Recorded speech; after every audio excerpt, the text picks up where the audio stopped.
A very good morning and thank you so much for having taken the time to join the webinar. Today's session is on a specific topic that warrants a lot of attention as we are going through a pandemic and the whole cybersecurity landscape continuously evolving. We are going to be talking about the European Union's recommendations to prevent cybersecurity attacks on SMEs. Now, why this specific topic? Over the last year and a half, with the pandemic at play, attackers have gone wild. They've made the best use of the opportunity that's presented itself to cause a lot of trouble for small and medium scale businesses, especially. To an extent, they've gone out of business in most cases. Now, we have to understand that we are at a time where cybersecurity is definitely nothing but a shared responsibility. As we go forward, the government, citizens, or schools or academia, from the management to the employees in an organization, all have some or the other role to play in how the cybersecurity landscape is evolving, and they have to play their parts in protecting their own digital environments, whatever be their capacity. That's the idea with which we should be moving forward. Now, with the whole new digital behavior of employees while they're working from home, they are bringing their own devices to work, they are connecting to corporate resources, they are constantly expanding what we call the threat surface area, and attackers are having a field day, or so to say, they've had a field year. The number of cybersecurity attacks, especially ransomware and phishing attacks that had happened in the last 1 year, has been the highest ever recorded in history of cybersecurity. So such is the sorry state of the cybersecurity landscape right now. Administrators and cybersecurity professionals are doing their best to defend against all these attacks, but as we keep speaking, day in day out, you have some sort of zero-day vulnerability that these guys are exploiting. Some sort of issue or an attack or a targeted takeover keeps happening all the time. So despite the regulations that are out there, talk about GDPR, or if you move to the US, talk about CCPA or the new CPRA, you have very many regulations that are out there that require organizations to follow and adhere to certain practices. In addition to that, you have the NIST cybersecurity framework, which is a great resource in my opinion to look toward to in case if you're putting together a cybersecurity practice at your place. Through and through, over the course of the entire pandemic, very many recommendations have come out, including organizations such as the FBI, the CISA, the Homeland Security, the DHS. The list is endless. They've come up with their own recommendations for organizations, especially in the SME business space. Now, these guys, especially the SMEs, are the ones who take the most hit. Majority of EU, 90 plus percentage of businesses, which almost employ about 100 million plus people, contribute to a great deal of the GDP. The small and medium ones, they take a hit, they go out of business. That's the problem right here. They do not have time to reconcile or get back on track. And over the last 1 year, we've had very many instances of organizations being hit, the data being stolen, they're being put out of business, some sort of ransomware attack or a phishing attack. So the idea through this webinar is to probably help you understand the recommendation EU's cybersecurity body, ENISA, they've put together in place. I'll walk you through and break down these recommendations and see how you can have them implemented to your convenience in your organization. Now, a few of these are going to be a little strategic. You probably might need to overhaul an existing system, but then I have handpicked those that can be adopted, implemented right away, right after this webinar. Probably in a week or two's time of work, you'll be good to go. So that's the idea behind today's webinar. Let's get started. So we'll talk a little bit about how the workplace is evolved. We'll understand why identity is the new perimeter. All along, we've thought about perimeter to be your network security inside your organization. Now that's not the case. We'll see how that's changed. We'll talk about a few real world incidents, some examples from which we can draw inspiration and see how can we potentially safeguard our own organizations. We'll discuss in depth about the EU's recommendations for cybersecurity. There are 12 to be precise. I've handpicked 5 that go along with your identity and access management. And towards the end of the webinar, I'll tell you how management can probably help you get these recommendations implemented. Now, with the whole pandemic, we've seen I've been personally working from home for the last 2 years right now, and things have been truly crazy, not just for users in the organization but definitely for the IT folks in the organization. Empowering the users to be connected 24/7 round the clock is a great challenge. And right here, the biggest question that comes up is the balance between security and accessibility. Very many times organizations often resort to watering down their security policies so that employees can have better access or easy access to the resources. But turns out that's again a very big problem that organizations face. Now, with the whole pandemic, there's been crazy deal of disruption. The whole global workforce has moved to working from home or hybrid work setup. A few countries out there as we speak are getting back to work. They're still trying to figure out how could a hybrid model work. But there has been a crazy deal of increase in the number of attacks that have happened and consequence of the increase in the remote work that's happened. So that's the whole deal right here. We are not really sure how are we going to safeguard organizations and their endpoints for that matter. People who work from home connect to office networks or connect to the office resources from their home through their home Wi-Fi. And we know the sorry state of how easy it is for an attacker to just walk in and initiate an attack and take over the network. It's as simple as that. So no longer the fact that your network that you had under complete control or you had a complete visibility into it isn't the case anymore. We are talking about a situation where the perimeter has evolved and outgrown the physical concept of an organization or an office. So it's beyond that. You do not and you cannot put your finger and say this is where my perimeter is. In fact, if I were to say at Managed Engine there are 8,000 employees working remotely, so I'd say there are 8,000 different office spaces and there are 8,000 different threat surface areas for an attacker to initiate, and that is the state of this whole scenario. So we'll need to start by re-evaluating how we approach security. So it can't be reactive, it has to be proactive. That's the fundamental ground rule with which we'll go forward. And through the webinar today, I want to emphasize a model called Zero Trust. It's been out there for quite some time, but it's been picking up some traction recently after the pandemic. Forrester put together this model almost about a decade ago, and over time it's evolved, taken different shapes, but it's never been more relevant than right now. We talk about increase in cybersecurity attacks. We keep hearing that in the news all the time. Now we are all fatigued by the whole idea of cybersecurity attacks. One attack or the other keeps happening. It's not just organizations that are targeted anymore. It's government agencies. It's probably public health distribution systems, or it's probably electricity or oil pipelines. Some or the other aspect of your life is not just digitally affected but also real world physically affected. So that's the case with cyber attacks these days, and it's been increasing. And an easy touch point for attackers is to get through small and medium scale businesses, have them attack first, collapse an economy if they want to. That's the case. So through the next 30 odd minutes, what I'll do is I'll break down the recommendations given by the EU. To put it in simple terms, they have given 12 recommendations. I'll go over 5 and I'll probably give you a brief description into the other 7.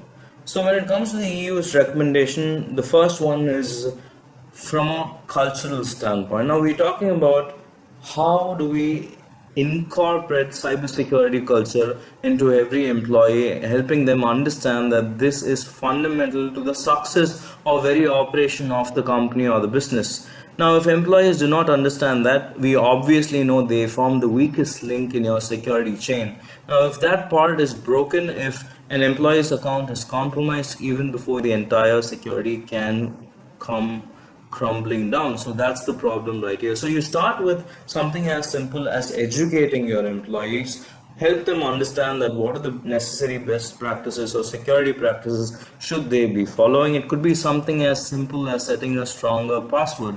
It can be something as simple as not setting password at 123 as their password. Such sort of education is fundamentally important, but there are a few challenges. You'll have to get your employees to buy into the whole idea. It's going to take some time for you to do that, but when you present to them options that are easy to adopt or adapt for that matter, it's going to be straightforward for them. So we'll try and put together a few options or practices or incorporate certain changes in the organization that do not warrant a lot of friction, that doesn't warrant a lot of learning, and employees can onboard onto the idea pretty much straightforward. That's the whole process right here. And obviously, while we are working remotely, it makes all the more sense for us to conduct cybersecurity audits. So you will need tools in place that can monitor endpoints that are connecting to your system remotely. So look into that too. You'll have to have a very clear cybersecurity guideline. The HR has to roll this out across the organization, and employees need to be onboarded to the idea of why cybersecurity is important. Now you have all these regulations. If you're joining, let's say from Australia, you have the Australian Signals Directorate that gives out recommendations, and they have clear-cut, let's say, fines out there for organizations that do not adhere to these practices. Post a breach, you'll have to notify the government, and if you do not have the best practices that they've suggested in place, then you obviously end up paying a fine for that, right? So that's the whole idea of how the landscape is right now. A few policies out there have been liberalized considering the state of affairs, but still it does make sense to look at it at the longer run. Cybersecurity is evolving at a very fast pace, the whole landscape, along with how the workplace is also evolving. It's obvious that the future of work is going to be a hybrid model where you will need to fundamentally implement it. We cannot get away from the idea of having cybersecurity first policies for employees. They have to be onboarded, they have to be educated right from day one to do the right thing. That's the whole idea right here. We do not want employees clicking on a malicious email, downloading some malware or ransomware onto their personal devices, bring those devices back to work, have it connected to the office resource, and have the entire net going for a toss. So we do not need that. That's the idea with which you will need to approach company culture. So at a very fundamental level, this has to be top down. The organization has to have clear cybersecurity policies, listing out what are the do's and don'ts, giving them best practices, probably doing regular drills to enable them, probably run a webinar inside your organization, send them a video, get them to take an online quiz. You can empower your users. There are really good guides that are out there already. I have a handful of them. I've had the opportunity to work with organizations while they were in the process of rolling out these guides, and I've helped a few of them. In case if you'd be interested to look, I'd be more than happy to share. Write to me. So that's just the beginning of the recommendation, starting with a good company culture. The next obvious system or step is to secure access to your systems. Now, access all along for employees inside the organization assumed implicit trust. So any user within the organization is trusted, is supposed to be someone who will not have a malicious intent, or probably someone who can be given access to a critical resource. So that's not the case. Now, with employees working from home, it necessarily need not be even intended. It could be just an employee falling victim for a social engineering scam, or an attacker taking control of an employee's home network. You never really know. So securing access to your systems has to be something that's top of your priority. And this is exactly where zero trust starts. So you do not grant anyone access ahead of time. It has to be on demand. If we are talking about, let's say, making zero trust possible, you start fundamental. You start with passwords. You try to opt for policies that will make users' passwords difficult to guess. It's a simple move, but it can really get you along a long way. So that's the whole idea right here. You ask your users to make it complex. You give them the guidelines on how should it be done. We talk about passwords that are not supposed to have predictable words or dictionary words. We talk about not having consecutive characters or numbers. We call that keyboard waltzing. Password at 123 QWERTY. So people tend to forget passwords. Basically, password fatigue is again another problem, and people tend to use predictable passwords or have security questions that aren't strong enough. So through and through, you will need a stronger password policy. You will need a provision to implement and educate your users as to how to set password policies that are stronger, and also have a self-service system in place. So the EU recommends you to not reuse user's password, which is a very obvious one. So if one of your passwords are compromised, the whole system is going to come down.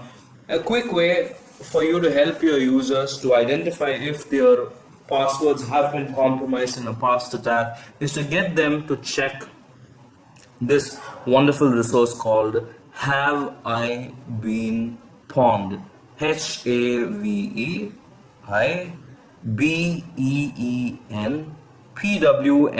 Have I Been Pawned.com is a beautiful resource that helps you check if one of your email IDs has been compromised in any of the attacks in the past.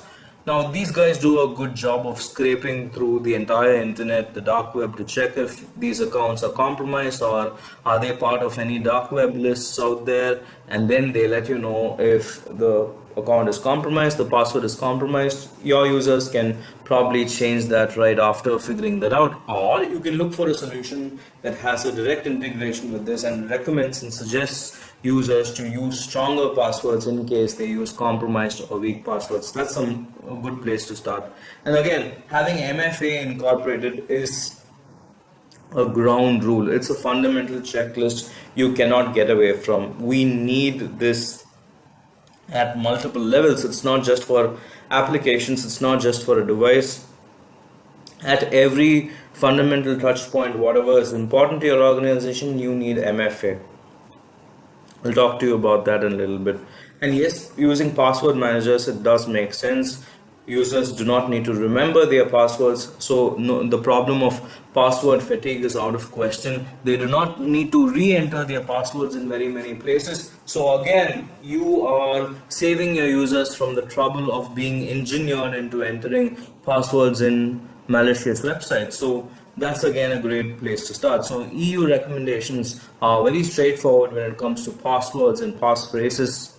So no reusing those passwords, not sharing them with colleagues, having MFA enabled, and having a password manager in place. So these are great places to start. And obviously, while you are at this journey, now you might ask me this question: what about my native system? I am an organization that uses Active Directory, and the password policies don't scale for this requirement because Active Directory does not have granular password policies the way they're supposed to be. Now, AD has been out there for quite a long time. In almost about a decade, the password policies have not changed. People can still set incremental passwords. People can set passwords that are easily prone to attacks, that can be easily cracked through a brute force or a password spray. We need a solution that can overtake that. Now, this again is a problem that has two sides to it. One, about the policies that are in place. Two, the tools that are in place. Now, you have a strong password policy and don't have the right tool. That's again a big challenge. Hackers can easily penetrate into your organization, and even the biggest names in the industry have been prone to these attacks because they did not have the right policies in place. It's not just brute force anymore. You have an AI bot that can predict passwords, that can initiate a very calculated attack, not tip any of your systems, not even lock out accounts or initiate some sort of trigger or a warning to your system. It can be calculated like that and understand user behavior, analyze it, and probably replicate or mimic a user behavior to put off all your systems. So what do? Pretty simple. Look for solutions that can help you set complex password policies. We would want to prevent patterns. We would want to prevent predictable words. We would not want users to set passwords that are long enough. We want them to set passphrases. You would not want them to repeat the same password, probably with another appended character or a number. So people tend to do that. You will have to ensure that this mix is right. You will have to have policies in place, and you'll have to be able to enforce that. So you can look at solutions that can enforce policies, that can sit on top of existing systems or directory services and enable you to implement it full blown for your entire organization. So you can set a solution of this sort, have it overlaid on top of your existing system, roll out all these best practices, give your users an opportunity to reset or move to a stronger password. So that's where you start with respect to strengthening or hardening your security for your Active Directory or another IAM that you've got. The next obvious step, like we were discussing, is the multi-factor authentication. It definitely is a top-up layer to your existing security. Look for MFA options that are easy to adopt. Now we talk about Microsoft-based organizations or ecosystem where you have a Windows server, where you'd want to secure that, where you have Windows endpoints, or let's say even connected to Mac endpoints and a couple of Linux endpoints. You would want an additional layer of security right at the word go. So can you look for systems that can enable endpoint MFA or Logon MFA when someone's trying to access their devices or their endpoints even while they're working remotely? So that is something that you look into. Or if you want to talk about applications that are provisioned, there are innumerable applications that you provision for your users while they're working remotely. Can you have MFA sit on top of it and help your users probably receive an OTP or a time-based OTP or from a Google Authenticator or another possession factor, despite just it being a knowledge factor answering a security question? Can you play around with biometrics? You will have to evaluate options. An easy option is to use Microsoft Mobile Authenticator. It's free. It pairs well with your existing infrastructure. Check that out. It can make your life a lot more easy. This is just the beginning of things. Multi-factor authentication can be handled a little more smart. You can have context associated with multi-factor authentication. You can look for solutions that understand user behavior, draw a baseline behavior for each of these users, predict what is deviation from the baseline or an abnormal behavior, and make authentication a little more challenging with extra factors in place. So multi-factor authentication is moving towards a direction where it's not just about the factor anymore, but definitely about the context. So that is something that you can think about while you're figuring out how to implement the EU recommendations. So the second recommendation for you, passwords that need to be strengthened. Multi-factor authentication should be implemented. And another easy tip would be to have a single sign-on solution. Now you might think, how can single sign-on have a security role to play? But then trust me, the lesser number of times your users have to enter their passwords, the higher are your chances of your organization being more secure. Most of the times users save their passwords as plain text, have it written as a sticky note and have it stuck right on top of their desktop, and at times they share it over corporate resource network or whatever be it. So the lesser the number of times that someone has to enter their password or remember, easier for you to maintain security health. So we are talking about SSO, where user just signs in once and every other sign on for other applications that they might use happens automatically, saves a lot of trouble. The next obvious thing is moving from the security layer at a software point of view to a device or an endpoint point of view. Now we still keep hearing about how innumerable attacks over the last couple of months have been around COVID themed attacks. So where an attacker pretends to be the World Health Organization or CDC, sending out like a medicine or a cure or some update about the vaccine and infiltrating into your personal device. And these malwares usually come over an email. It looks very convincing. You click on that link, and even before the system is affected, the scammers tend to use techniques like spoofing the domain, making it appear similar to a legitimate domain. called cousin domains, or they could somehow gain your trust over time by socially engineering you, pretending to be like legitimate business contacts and get you to click a link. So you never know. It's not just installing a malware. People have extorted money. People have conducted full-blown scams through just email communication, and even have taken over accounts. So a simple step right here: how do you go about securing your devices and your mailboxes? As simple as that. Have a clear-cut policy in place for data loss prevention or data leak prevention. If you're an M365 organization, you have these policies out of the box. You can check them out. Do have them implemented.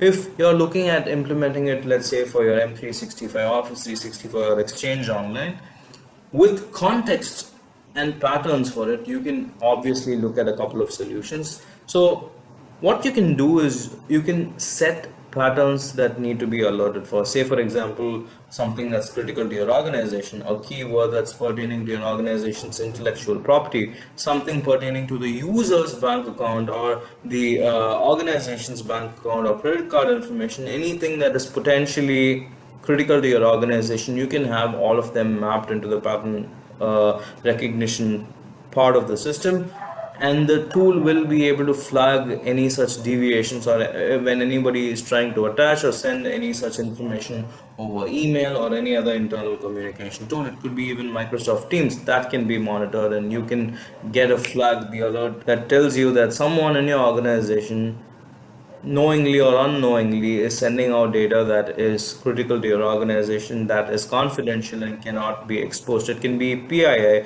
just a list of employees in your organization, and that could fetch the attackers a great sum of money in the dark web. You never really know how these attackers work, but you have to be on top of the system, be a little smart about defining what context and what patterns should the system look out for, and have them stopped even before they could happen. That's the third recommendation. So securing your devices can happen at multiple levels. One easy way is to prevent the entry of any attacks or malwares or being engineered. So you can look for these advanced DLP, data leak or loss prevent policies, and put them in place. In addition, have these patterns to stop users from sending out critical information. The next one is, how do you manage stakeholders outside your organization? Now, at multiple levels, we are in agreement. We consistently have to deal with vendors outside the organization. At times, we require these vendors to be a part of our internal systems. They need to have access to a couple of your corporate resources. That's exactly when you'll need to have a clear mechanism to track what privilege you give them, how much privilege you give them, when should the privilege be purged or removed or revoked. So this is quite important, because very many times privilege escalation attacks happen through these contract employees or accounts that don't really get looked into or scanned by your security systems or be a part of your security audit. So you will need to prioritize that, because with just one single account, let's say it could be even an inactive account for one of your vendors, doesn't matter, one that's not in use anymore, but attackers would look out for this. So you can use it to your advantage, create dummy accounts and have them as honeypots to capture these attackers. Or if you do not have a system, attackers are going to take an advantage of the scenario that's presented. With just one single compromise, they can paralyze your entire network.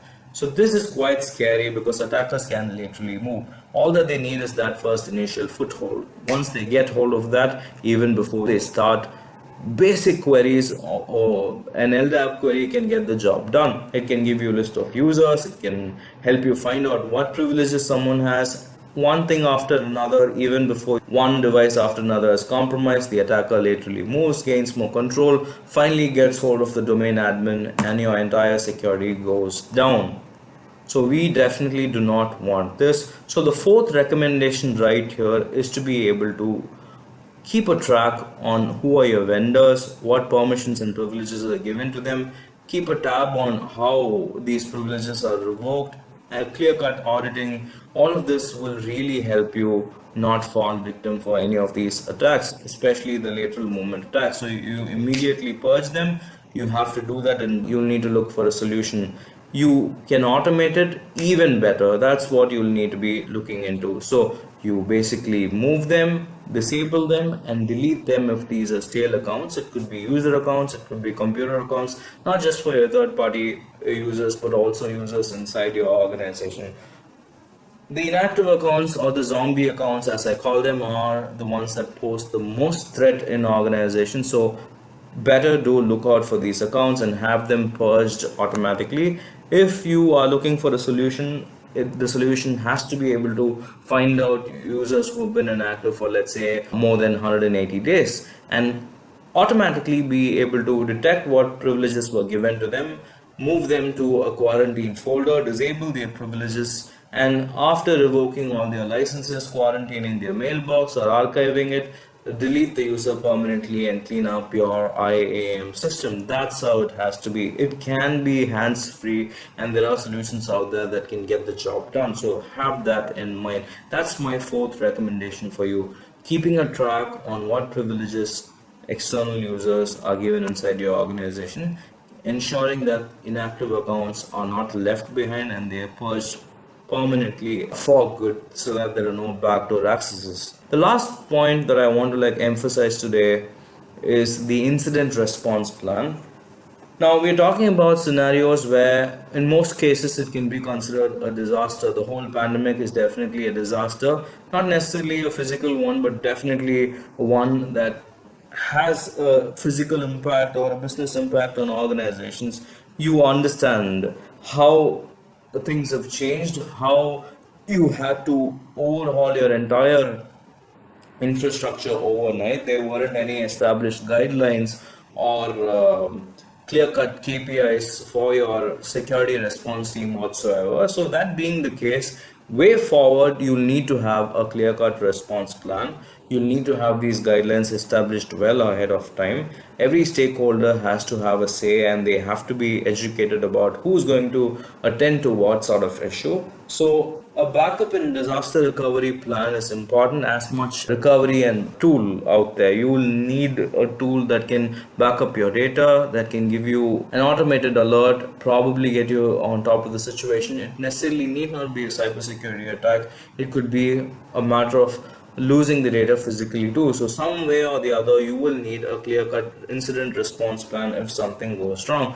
This is your fail-safe, and if you can automate this, nothing better than that. So there are two parts to it. One part of it is where you prevent against some attack of this sort happening. The other part of it is how quickly you revert back. In terms of how users fall victim for these attacks, users can be careless giving out their credential. It can be an insider who's got a malicious intent, who wants to who has a financial objective at the back of their mind while they're doing it, or they're working for a competitor, or they have just gone rogue. You never really know. And then there's this inadvertent insider who also very carelessly gives out privileges, or uses the privileges, or abuses the privileges. So through and through, you will need provisions to detect these malicious insiders.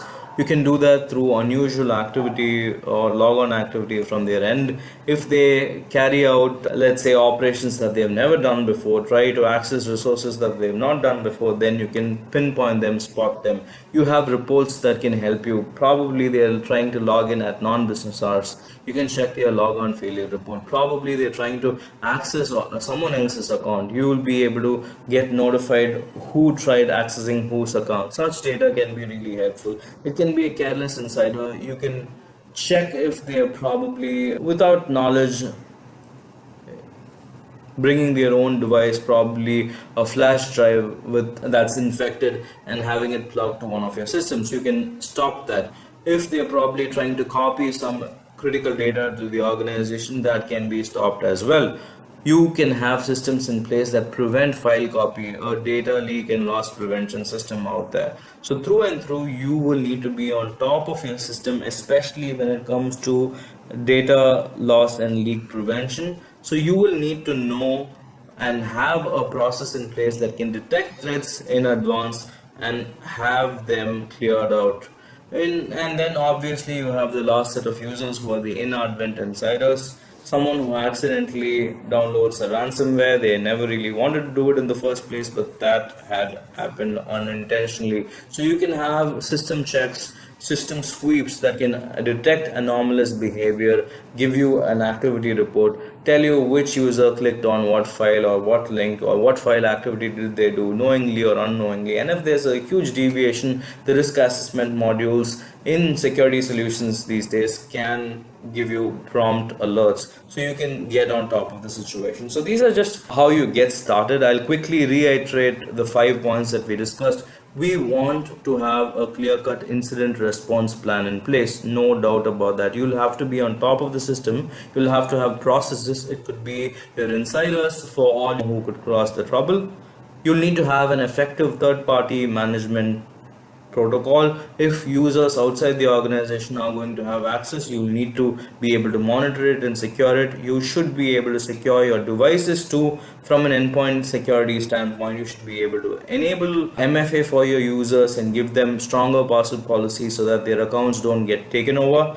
You should be able to secure your systems with zero trust, have clear policies in place, and yes, obviously it all starts with a good cybersecurity culture. So these were the 5 points that we discussed through the entirety of the webinar. If I were to make it a little more exhaustive from a EU recommendation standpoint, the other points that were discussed in the recommendation include patching your software and keeping it up to date. We saw how the Microsoft Exchange zero-day Hafnium vulnerability caused a lot of trouble for very many organizations in the US. 30,000 plus organizations and 1 lakh plus endpoints got infected. So that is a big deal out there. Now we're talking about not just that, not just devices, workstations or servers. We're talking about mobile devices too. Employees who connect their mobile devices or personal devices to the corporate network. How do you have a clear-cut MDM policy in place? Can you strengthen your firewall? Without a question, yes, that has to be on your priority. How do you manage remote access? Do you have a provision to keep a tab on remote access? Because a lot of attacks these days are initiated through vulnerabilities in the RDP protocol. So have that looked into. Can I also improve physical security? This is from a server level while your organization is working remote or hybrid. Can you improve physical security for your premises? So that's something that you can look at. Obviously, you can have backups. You should have backups and secure them as well. Now, my recommendation from a backup standpoint will be the 3-2-1 backup rule, where you can make 3 copies of your data, have them stored in 2 different physical formats, and have all these stored in different geographical locations. So that way you will be 100% sure that even if one of your backups fail, you'll always have one to help you. So that's the idea with which you'll proceed forward. Having a fail-safe plan, having a clear disaster recovery plan is of top priority. So from Manage Engine, AD360 can help you achieve these recommendations. AD360 is an IAM solution that we've got. It's got security at its center while approaching IAM. So that is a clear advantage that you can make use of to detect if the right people have the right access to the right resources, and probably also keep a tab on how long they need access to those resources and revoke if they don't need to, for the right reasons, with zero trust in place, giving access only if they need access on demand. I'd love to answer your questions. If you have questions, I'm available to take your questions over email. Thank you so much. Thank you, guys.